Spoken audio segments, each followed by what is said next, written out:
LinkedIn is one of those places you should spend the most of your time on. I would suggest that you are highly intentional with content creation on LinkedIn. You're putting out content that is related to the kind of value that you can offer. So you're a fashion designer and you're thinking the people who are on LinkedIn, majority of them are career people. How does my fashion business benefit these career people? Then you think of topics around that and then you talk extensively. Of course, that's after doing your research on those topics. Share your knowledge within 3 to 5 or maybe 7 paragraphs and be consistent with it. Now, this can be once a week, this can be twice a week, this can be 3 times a week. People are out there on LinkedIn to look for something that will benefit them.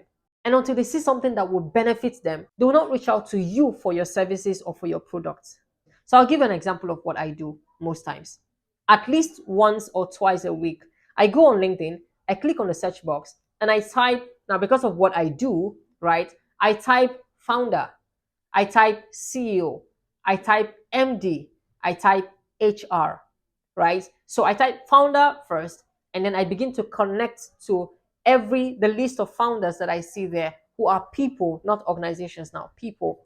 And then I begin to connect to them. So for instance, I send a connection request to 50 founders, and at the end of the day, I have at least 10 respond by accepting my connection.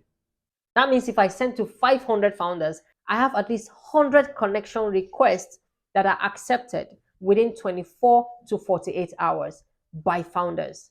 Now, this is a plus for me because what it means is that for every content I've written in the past and the content I am writing or creating, right, these founders get to see it and it gets them to learn something. And maybe, just maybe, someday they will reach out to me to say, hey, yo, what's up? So we realize that you're into businesses, you're a business consultant, you're a marketing guru, and would like you to market our product, would like you to do this. Now that is return on investment. What's the investment? I create content and then I make connections. The return on investment is that they reach out to me.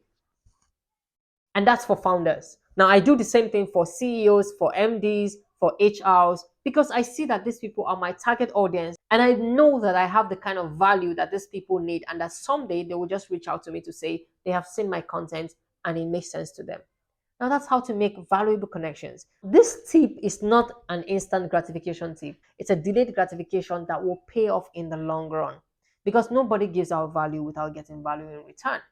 So do your due diligence by being more consistent and more intentional on LinkedIn.